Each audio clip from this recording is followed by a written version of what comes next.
여러 가지 병들 중에 가장 무서운 병은 통증이 없는 병입니다. 특히 암이 통증이 없죠. 그래서 이상하다 해서 발견되어져서 가보면 벌써 3기, 4기에 진행되어 있다는 사실입니다. 감기라고 하는 병은 우리에게 감기가 유익하지는 않지만 그래도 유익한 병 중에 하나는 감기입니다. 왜냐하면 감기는 금방 증세가 나타나죠. 열이 나고 콧물이 나고 목이 붓고 감기구나라고 하는 것을 생각하면 내가 좀 피곤하구나, 내가 좀 마음에 불편함이 있구나, 아니면 스트레스를 받고 있구나 라는 것을 금방 알아차려서 감기가 온 것은 몸에 위험 신호가 왔다고 하는 것을 직감하고 좀 쉬고 좀 이렇게 살아가는 사람들이 많이 있습니다. 인생이 병이 들었는데도 직감하지 못하고 그저 빨리빨리 성취, 더 높이, 더 넓게 가려고 열심히 살아가는 사람들이 많이 있어요. 그런데 그의 마음과 육체에 벌써 병이 들어있어요. 그러면 쉬어야 되는데 쉼을 모르고 가는 질주하는 인생이 너무 많다는 것입니다. 통제될 수 없는 삶, 계속해서 앞으로만 가려고 하는 삶, 그러다가 그만 병에 걸려버려서 내가 원치 않는 쉼을 쉴 수밖에 없다는 것입니다. 사람은 양 같아서 푸른 초장에만 계속 데리고 다니면 이 양은 계속해서 먹습니다. 너무 많이 먹으면 문제가 발생합니다. 쉴 만한 물가으로도 가야 됩니다. 거기서 쉼을 가져야 되는데 우리 인간은 계속해서 무엇인가를 추구하고 성취하고 그렇게 해서 계속 가려고 하는 그런 마음의 자세가 우리에게 있어요. 그런데 우리는 하나님께서 가끔은 질병을 통해서 쉬게 하십니다. 어느 때는 사업이 왕창 망해서 할 수 없이 쉴 수밖에 없는 그런 때도 갈 수가 있습니다. 어느 때는 친구가 배신해가지고 그 배신감 때문에 의욕 상실을 해버릴 때가 있고요. 또 자녀들이 너무 속을 새겨서 그 자녀들 때문에 일하고 싶은 마음이 하나도 안 생길 때가 있고요. 어느 때는 배우자가 배반을 해가지고 그것 때문에 살 소망을 잃지 않고 그냥 쉬어버리는 사람들이 참 많이 있다는 것입니다. 이런 고난을 왜 주실까라고 하는 생각을 우리가 해보면 좋겠는데 사람은 그런 생각을 갖지 않고 왜 내게만 이런 어품이 있는가라는 생각을 가질 수밖에 없습니다.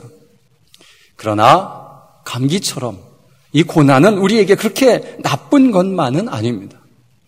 이런 고난을 통해서 인생을 되돌아볼 수 있으면 참 좋습니다. 그리고 하나님을 발견할 수 있다면 더 좋은 가치를 우리는 얻게 되는 것입니다. 가치 있는 삶이 도대체 무엇이냐? 이렇게 열심히 돈만 벌다가 인생을 마치는 것이 내 인생의 전부이냐라고 생각하면 허무합니다. 그래서 우리는 하나님께서 고난이라고 하는 브레이크를 우리에게 주셨습니다. 그런 고난의 브레이크를 모르는 사람들은 계속 성장 위주로 가다가 그만 교만해집니다. 그래서 일이 너무 잘 되어가는 것도 여러분 문제가 됩니다. 너무 일이 잘 풀려가니까 계속해서 가다가 교만해집니다. 그리고 우쭐한 마음에 관계를 깨어버리고 사람들을 우습게 하는, 그래서 일하지 않고 나태한 사람을 보면 마음이 상해버려서 지적하고 싶은 마음, 그래서 관계가 깨어져서 그 관계가 깨어짐으로 인해서 문제가 많이 생기는 것이죠. 그래서 자수성가한 사람들, 그래서 열심히 일해가지고 성장한 사람들이 관계가 깨어지는데 어디서부터 깨어지느냐? 가정에서부터 깨어진다는 사실입니다. 나는 이렇게 열심히 일하고 있는데 너는 왜 그렇게 하고만 있어? 그래서 아내를 심하게 다룰 때가 있습니다. 또 자녀들이 열심히 공부하지 않을 때 화가 납니다. 그래서 자녀들을 막 몰아붙여가지고 내가 뭐가 부족해서 공부를 안 하느냐? 나는 이 인생을 이렇게 살았노라 라고 하면서 자녀들에게 자신의 인생처럼 살기를 강조하지만 자녀들이 그것을 따라올 수가 있느냐라는 것입니다. 여러분, 그런데 하나님께서 이런 고난을 통해서 이제 인생을 좀 쉬어갈 수 있는 그런 고난이 있다고라면 자신의 교만을 깨닫고 내가 하는 것이 다 성공이 아니고 이렇게 실패도 있고 건강을 잃어버리니까 내가 이전까지 일어났던 것들이 아무것도 없는 그런 종이에 불과한 그런 결과를 낳는 것에 대해서 우리는 정말 많은 것을 생각해 봐야 됩니다. 2차 세계대전에 많은 고아들이 발생되었죠. 그래서 그 고아들을 다 모아서 캠프에 해놓고 그 고아들을 잘 보호했습니다. 먹을 것도 충분히 주고 또 위로도 해주고 또 너희들은 이제 부모를 잃었지만 우리가 보호할 것이다. 그렇게 많은 이야기를 해줬지만 이 고아들이 밤에 잘 때 잠을 못 자요. 잠을 못 자고 끙끙 앓아요. 그래서 왜 그럴까? 아무리 여러 사람을 데려다가 진단을 받아왔지만 진단이 나오질 않아요. 근데 이 수많은 아이들이 왜 잠을 자지 않을까? 어느 한 사람이 좋은 아이디어를 냈어요. 한번 해봅시다. 뭐냐 하면 그 아이들의 자기 전에 커다란 빵 하나씩을 그들의 품에 안겨서 그것을 끌어안고 자도록 한번 해봅시다. 그러면서 이 빵은 너희들 내일 아침에 먹을 빵이다. 그러니 이것을 끌어안고 자고서 내일 아침에 이 빵을 먹기를 바란다. 놀라운 사실은 이 아이들이 잠을 잘 잤다는 이야기입니다. 이 아이들은 부모를 잃고 내일 뭘 먹어야 되는 그런 고민 속에서 늘 살다가 내일이라는 것이 확증되지 않으면 이들은 늘 불안 속에서 난 내일 죽을 수도 있다. 이런 생각 속에 살아가고 있는 이 아이들의 심정이 여러분 현대 사회의 우리라고 하는 것입니다. 우리가 그렇게 살고 있지는 않는지 여러분 한번 생각해 봐야 됩니다. 미래에 대한 불안감, 앞으로에 대한 불안감 때문에 잠을 자지 못합니다. 어떻게 살아갈까? 이렇게 살다가는 망하는 것인데 이런 불안감 속에 살아가는 것이 우리가 얼마나 스트레스를 받고 힘든가를 우리에게 말해주는 예화입니다. 여러분, 그래서 우리는 일의 중독자가 많이 되어 있습니다. 알코올 중독만 무서운 게 아니라 일 중독도 참 무섭습니다. 여러분, 우리가 아무리 열심히 일한다 하더라도 하나님이 성을 지켜주지 않으면 파수꾼의 경성함이 허사로다. 하나님이 지키셔요. 그런데 우리는 계속해서 내가 해야 인정받는다는 생각을 갖고 있어요. 여러분, 그러면 우리가 어떻게 하나님 안에서 쉼을 얻을 수 있을까 생각을 해봐야 돼요. 첫째는 나의 가치를 일에서 찾지 말고 하나님의 관계 속에서 찾아야 된다고 하는 것, 이것을 명심해야 됩니다. 여러분, 삶의 나의 가치를 일에서 찾지 말고 하나님과의 관계 속에서 찾아야 된다는 것입니다. 대부분의 사람들이 일과 공부하는 이유 가운데 하나가 자신의 가치를, 업적을 연결시키기 때문에 그렇습니다. 열심히 일해서 내가 어떤 업적을 달성하게 되면 사람들이 나를 가치 있는 존재로 인정한다고 우리는 생각합니다. 성공과 업적, 나의 가치와 연결시키는 것은 이것은 잘못된 자아 정체감이 있기 때문에 그렇습니다. 내가 누구인가? 일의 업적과 관계가 없습니다. 일함으로 하나님이 우리의 가치를 인정하는 것이 아닙니다. 나의 나됨은 하나님과의 관계 가운데 있습니다. 얼마나 많은 것을 소유했느냐, 어떤 일을 달성했느냐, 우리의 가치를 결정한다고 하는 이 생각을 버려야 되는데, 가난하면 무시당하고 좋은 주택, 좋은 차, 좋은 소유를 가지면 사람들에게 인정을 받을 수 있다고 하는 이 잘못된 생각, 여기에서 떠나야만 우리는 일의 중독에서 벗어날 수가 있습니다. 왜 이런 것이 생겨났느냐 하면 어린 시절에 가졌던 상처 때문에 이런 것이 생겨났습니다. 자녀가 많은 가정에서 충분한 돌봄을 받지 못하고 성장했을 경우에 자기 위에나 밑에 형제가 열심히 해서 늘 비교당하고 살았던 자녀들, 부모가 바빠서 또 부모가 아파서 부모들이 자녀들을 충분히 배려하지 못했을 경우 자녀는 부모의 관심을 끌고 사랑을 끄집어내기 위해서 무언가 눈에 띄는 행동을 해야 합니다. 늘 조건에 의해서 사랑이 결정된다고 생각했습니다. 내가 잘해야 부모가 나를 사랑할 것이야. 그래서 내가 열심히 살아야 내가 부모의 사랑을 얻을 것이야. 그렇게 하면서 세월을 보냈던 것인데 이제는 부모도 없는데 내가 일을 열심히 해야 사람들이 나를 인정할 것이야. 여기에 마음을 빼앗겨가지고 열심히 일하는 사람들이 있습니다. 내가 얼마나 소중한 존재인가 하는 것, 그것은 우리의 일과 우리의 행위로 평가되지 않습니다. 저 사람이 열심히 일하니까 아주 소중한 존재야 라고 사람들도 인정하지 않습니다. 특히 하나님 앞에서는 더 인정받을 수가 없습니다. 나는 누구인가? 하나님은 나를 어떻게 생각하시고 또 바로 볼 수 있어야 합니다. 어린 시절부터 공부를 못하면 사람 대접을 못 받는다. 대학을 가지 못하면 인생의 쓰레기가 된다 하고 잘못된 교육에 의해서 오염된 가치관을 갖고 우리가 성장해 왔습니다. 때문에 잠시도 쉬지 못하고 부단한 수고를 해야 끊임없이 앞을 향해 더욱 분투 노력을 계속 해야만 한다고 하는 이런 생각에 사로잡힌 자들이 일의 중독자들입니다. 그런데 문제는 아무리 많은 일을 하고 목표하는 상태에 도달한다 해도 만족이 없습니다. 이게 어디서 온 생각들입니까? 더 많이 더 높게 그래야 우리가 행복이 있다라고 하는 것입니다. 더 가져야 우리에게 행복이 있다. 내가 지금 부족해서 행복하지 않다라고 하는 이 생각 때문에 우리는 쉼이 없이 일을 할 수밖에 없습니다. 야고보서 1장 18절에 이런 말씀이 있습니다. 그가 그 조물주 중에 우리로 한 첫 열매가 되게 하시려고 자기의 뜻을 쫓아 진리의 말씀으로 우리를 낳으셨느니라. 첫 열매가 되게 하시려고 우리를 낳으셨다는 거예요.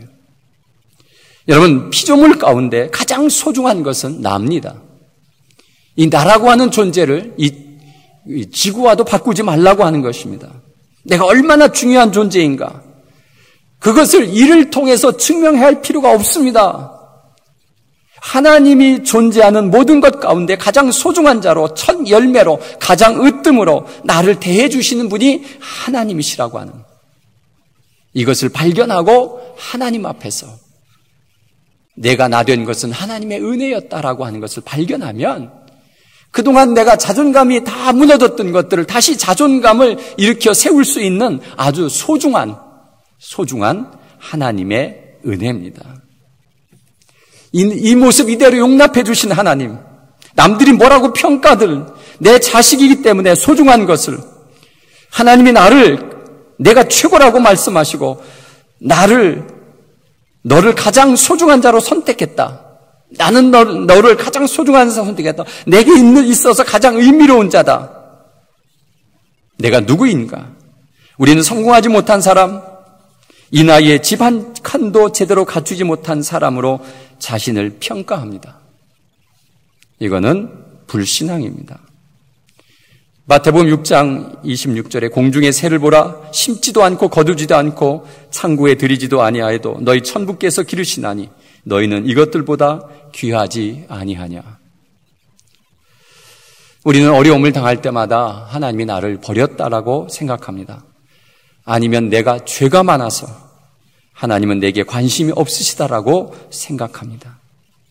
그래서 하나님께 점수를 얻으려고 피나는 노력을 해야 한다는 생각에 사로잡혀서 정신적으로 쉬지 못하는 곤고한 삶을 사는 자들이 너무 많이 있습니다. 하나님은 나를 당신의 아들 예수 그리스도만큼 소중하게 생각하십니다. 그래서 우리를 양자 삼아 주셨습니다. 이 구조를 가지고 내가 너를 평가할 수 있어야 합니다. 나를 평가할 수 있어야 됩니다. 관계의식이 없는 사람들은 아무리 높은 지위를 오르고 성공하고 많은 재물을 갖는다 해도 관계의식이 없는 자는 만족할 수가 없습니다. 여러분, 두 번째는 우리가 쉼을 얻기 위해서는 현재 가지고 있는 것들을 즐길 수 있는 여유를 가져야 됩니다. 전도서 3장 13절에 사람마다 먹고 마시는 것과 수고함, 낙을 누리는 것이 하나님의 선물인 줄을 또한 알았도다. 여러분, 우리가 먹고 마시는 것, 또 수고해서 우리가 기쁨을 누리는 것이 이게 하나님의 선물입니다.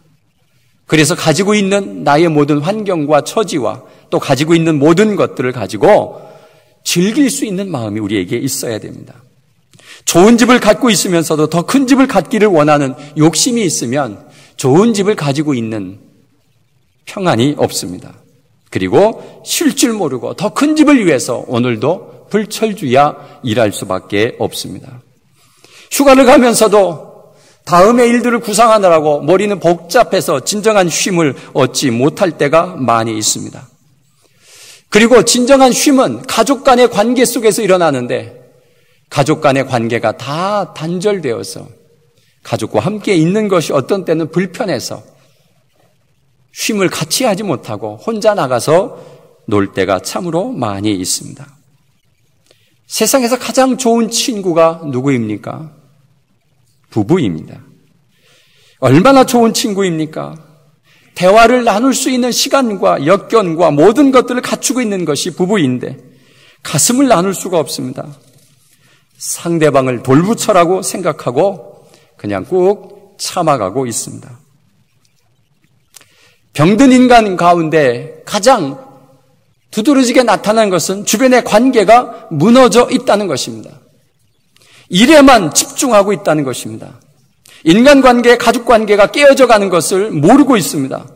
그러면서도 나는 지금 잘 살고 있다라고 생각하고 있는 이 착각에 빠져 살아가고 있습니다. 많은 사람들이 후회합니다. 죽어가면서 후회하는 것 중에 제 1순위가 예수를 믿는 사람들이 내가 하나님을 좀 더 잘 섬겼을 걸.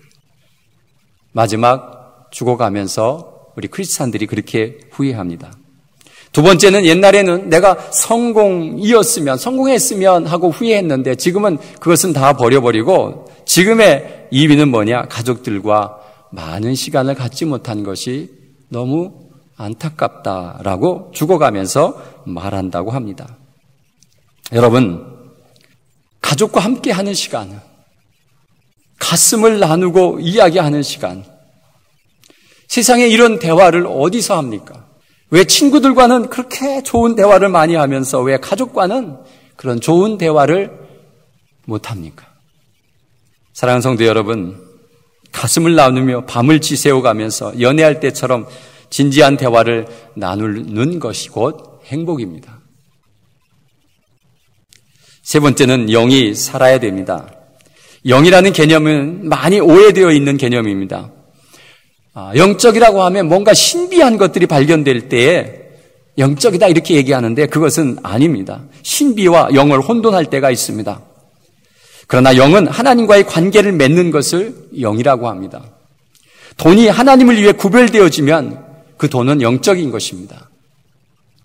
우리가 인생의 생애를 주님께로 헌신된 신령한 삶을 산다고 하는 것은 영적인 사람입니다. 때문에 영이 죽으면 모든 것이 다 죽는 것입니다. 영이 살아있어야 진정한 안식을 누릴 수가 있습니다. 그래서 십계명에 안식일에 관한 이야기를 하고 있습니다. 이 안식일에 관한 이야기를 하면서 만약 안식일을 지키지 않으면 죽여라 이럴 정도로 엄하게 안식일을 가르칩니다. 네 번째 계명입니다. 왜냐하면 그 안식을 하지 아니하면 사람에게 쉼이 없으면 아까 이야기한 것처럼 사람이 잘못 가고 결국에는 병이 생기고 결국엔 그것 때문에 큰 괴로움을 겪게 됩니다. 살인하는 것보다 간음하는 것보다 도둑질하는 것보다 거짓말하는 것보다 더 우선적인 것이 뭐냐? 쉬어라. 내게 쉼이 있는가라는 것입니다. 윤리, 도덕의 문제가 아니라 내가 얼마나 성공했느냐가 문제가 아니라 내가 하나님 안에서 쉼이 있는가.